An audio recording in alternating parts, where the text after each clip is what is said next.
Hello and welcome to YouTube channel of Sindhwal Classes. My name is Sandeep Panwar, chemistry faculty at Sindhwal classes.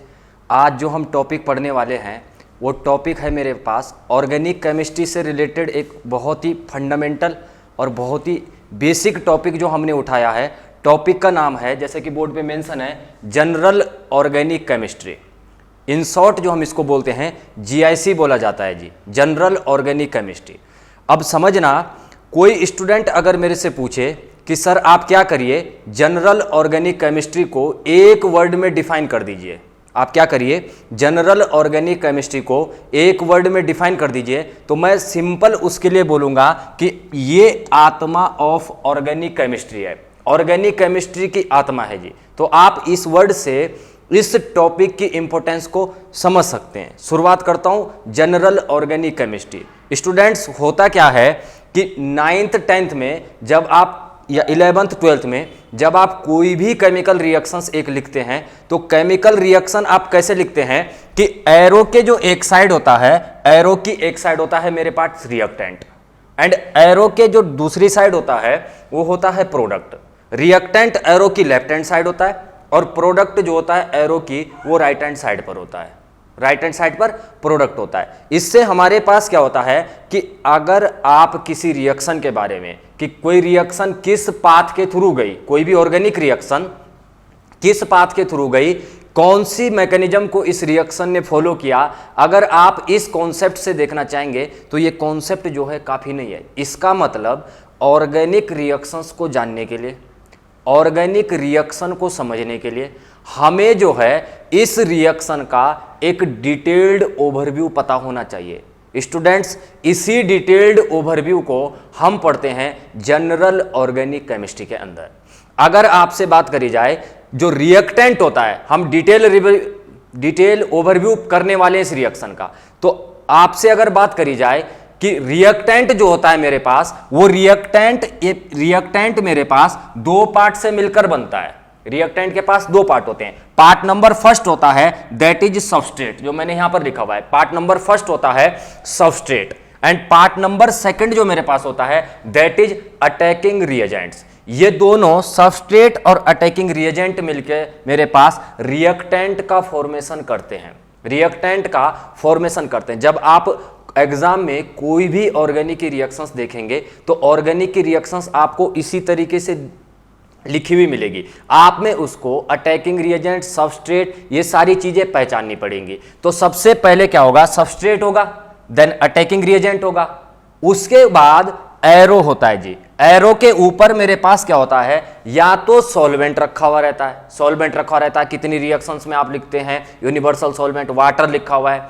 DMSO लिखा हुआ है, या कोई और सॉल्वेंट आपके पास लिखा हुआ है, या फिर आपके पास टेम्परेचर मेंशन हो, प्रेशर मेंशन हो, कैटलिस्ट मेंशन हो, या फिर कोई हीट मेंशन हो। ये आपके पास सारी की सारी जो इंफॉर्मेशन है, ये सारी इंफॉर्मेशन एरो के ऊपर मेंशन होती है। अब कोई भी रिएक्शन जब प्रोसीड करती है तो कोई भी रिएक्शन दो पाथ के थ्रू प्रोसीड कर सकती है जी, path number first and path number second. Path number first जो है वो रिएक्शन में, ये बोलना चाहता हूं, या तो रिएक्शन जो मेरी जा सकती है ट्रांजिशन स्टेट के थ्रू चला जाए, या फिर रिएक्शन मेरे पास रिएक्टिव इंटरमीडिएट के थ्रू चला जाए। दो पाथ रिएक्शन जनरली फॉलो करती है, या तो ट्रांजिशन स्टेट के थ्रू चली जाए, या तो रिएक्शन इंटरमीडिएट के थ्रू चला जाए। अब फाइनल जो बनता है वो बनता है प्रोडक्ट। अब फाइनल जो बनता है मेरे पास वो बनता है प्रोडक्ट। लेकिन जरा ध्यान से समझना कि किसी भी रिएक्शन में जब प्रोडक्ट बनता है तो डायरेक्ट कभी भी ऐसा नहीं है कि सबस्ट्रेट और अटैकिंग रिएजेंट को पास लाए और उनसे रिएक्शन हो जाए, प्रोडक्ट बन जाए, ऐसा पॉसिबल नहीं है जी। एक्चुअल में अगर आपने क्लास 12th की केमिकल काइनेटिक्स पढ़ी हो तो केमिकल काइनेटिक्स का ये मानना है कि सबस्ट्रेट और अटैकिंग रिएजेंट मॉलिक्यूल के बीच में होते हैं कोलिजन, यानी कि सबस्ट्रेट और अटैकिंग रिएजेंट जो मॉलिक्यूल है वो आपस में एक दूसरे से कोलाइड करते हैं।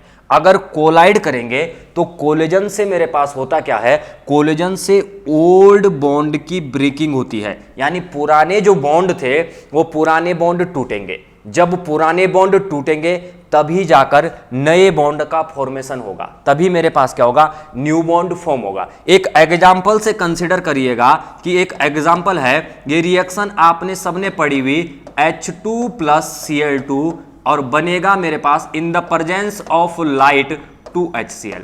तो ये रिएक्शन कैसे हुई, इस रिएक्शन को आप इस तरीके से समझ सकते हैं कि H2 का मॉलिक्यूल कुछ इस तरीके से होगा, Cl का मॉलिक्यूल कुछ इस तरीके से होगा, दोनों आपस में शुरुआत में क्या होगा, दोनों के बीच में कोलिजन होगा।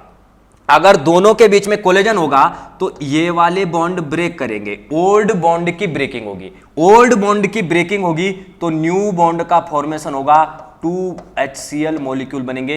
इस प्रोडक्ट की साइड में न्यू बॉन्ड का फॉर्मेशन हुआ है। तो काइनेटिक्स का ये मानना है कि किसी रिएक्शन को होने या ना होने के लिए उसमें कोलिजन का होना जरूरी है, उसमें क्या है, कोलिजन का होना जरूरी है। अब बेसिक हेडिंग क्या है, हमारे पास जो हेडिंग्स रहेंगी, सबस्ट्रेट सबसे पहली हेडिंग रहने वाली है, दूसरी हेडिंग अटैकिंग रिएजेंट, कितने टाइप का होता है, क्या होता है, ये सब इसमें देखने वाले हैं। तीसरी जो हेडिंग रहती है वो रहती है सॉल्वेंट के बारे में, सॉल्वेंट कितने टाइप के होते हैं और इनका रोल क्या होता है केमिकल रिएक्शंस में, ये देखने वाले हैं।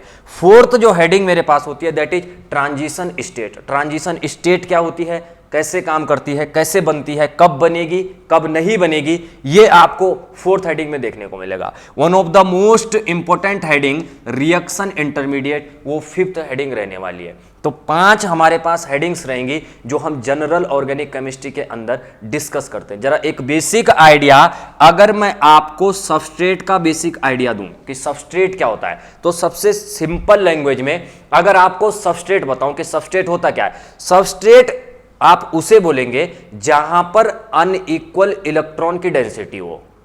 बात समझिएगा, जहां पर क्या हो, अनइक्वल इलेक्ट्रॉन की डेंसिटी हो। एग्जाम्पल, फॉर एन एग्जाम्पल कि आपने आज तक पढ़ा एल्काइल हैलाइड का मॉलिक्यूल मान लीजिए RX है, एल्काइल हैलाइड, आपको पता होना चाहिए कि X कोई हाइड्रोजन है और R कोई कार्बन होगी। तो हैलोजन और कार्बन में कार्बन जो है वो मोर इलेक्ट्रोनेगेटिव एलिमेंट्स है। अगर कार्बन मोर इलेक्ट्रोनेगेटिव एलिमेंट है, हैलोजन जो है अगर वो मोर इलेक्ट्रोनेगेटिव एलिमेंट है तो वो इसमें प्रेजेंट 2 इलेक्ट्रॉन्स को अपनी तरफ खींचेगी।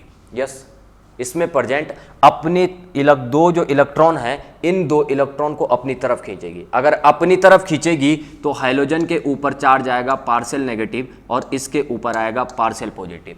यहां पर क्या है, अनइक्वल चार्ज डिस्ट्रीब्यूशन है जी। यहां पर इलेक्ट्रॉन की डेंसिटी ज्यादा है, यहां पर इलेक्ट्रॉन की डेंसिटी कम है।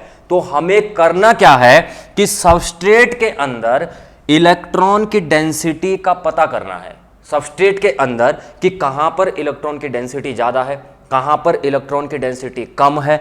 तो जहां पर इलेक्ट्रॉन की डेंसिटी कम या ज्यादा का हमें पता करना है, उस पता करने के लिए कुछ हमारे पास ऑर्गेनिक के टूल होंगे, कुछ ऑर्गेनिक टूल्स होंगे जिनसे हम पता कर पाएंगे कि मॉलिक्यूल में यहां पर इलेक्ट्रॉन की डेंसिटी ज्यादा है, मॉलिक्यूल में यहां पर इलेक्ट्रॉन की डेंसिटी कम है। उन्हीं टूल्स को हम बोलते हैं इलेक्ट्रॉनिक डिस्प्लेसमेंट इफेक्ट। इन्हीं टूल्स को हम बोलते हैं इलेक्ट्रॉनिक डिस्प्लेसमेंट इफेक्ट। कोई आपसे पूछे कि इलेक्ट्रॉनिक डिस्प्लेसमेंट इफेक्ट क्या होते हैं, तो आप सिंपल उसको आंसर देना कि किसी भी सबस्ट्रेट में इलेक्ट्रॉन की डेंसिटी का पता करने के लिए हमारे पास कुछ टूल होते हैं, कुछ ऑर्गेनिक टूल्स होते हैं। उन्हीं टूल्स को हम बोलते हैं electronic displacement effect. Electronic displacement effect, अगर बात करें कि इलेक्ट्रॉनिक डिस्प्लेसमेंट इफेक्ट कितने टाइप के होते हैं, इलेक्ट्रॉनिक डिस्प्लेसमेंट इफेक्ट जो हैं वो कितने टाइप के होते हैं, तो इलेक्ट्रॉनिक डिस्प्लेसमेंट इफेक्ट मेरे पास 2 तरीके के होते हैं। या तो इलेक्ट्रॉनिक डिस्प्लेसमेंट होंगे परमानेंट, या तो इलेक्ट्रॉनिक डिस्प्लेसमेंट होंगे temporary. Permanent electronic displacement effect and temporary electronic displacement effect.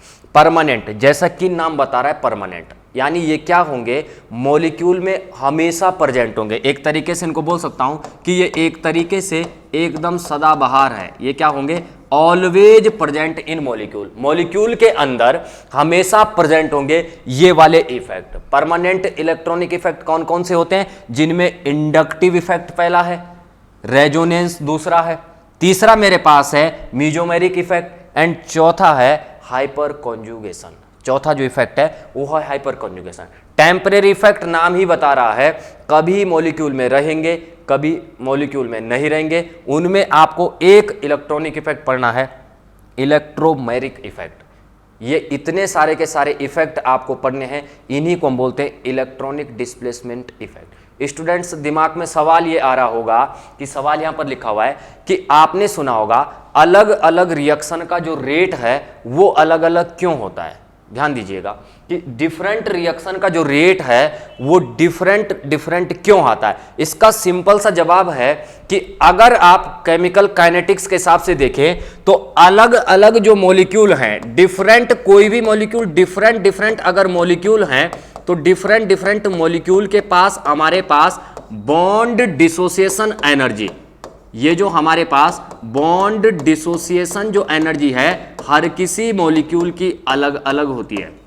Bond dissociation energy का मतलब होता है कि किसी बॉन्ड को तोड़ने के लिए जो एनर्जी दी जाती है, किसी बॉन्ड को तोड़ने के लिए जो एनर्जी दी जाती है उसको हम बोलते हैं बॉन्ड डिसोसिएशन एनर्जी। तो हर एक बॉन्ड की अलग अलग बॉन्ड डिसोसिएशन एनर्जी है। अगर बॉन्ड डिसोसिएशन एनर्जी है तो कोई बॉन्ड पहले टूट जाएगी, कोई बॉन्ड बाद में टूट जाएगी। मतलब क्या है कि किसी बॉन्ड को ज़्यादा अमाउंट ऑफ एनर्जी देनी पड़ेगी और किसी बॉन्ड को कम अमाउंट ऑफ एनर्जी देनी पड़ेगी। दैट्स वाई अलग अलग रिएक्शन का अलग अलग रेट होता है। इससे जो आगे होगा कंटिन्यू वो हम नेक्स्ट लेक्चर में देखेंगे, परमानेंट इलेक्ट्रॉनिक इफेक्ट। आप हमारे चैनल को लाइक करें, सब्सक्राइब करें। तब तक के लिए थैंक यू सो मच।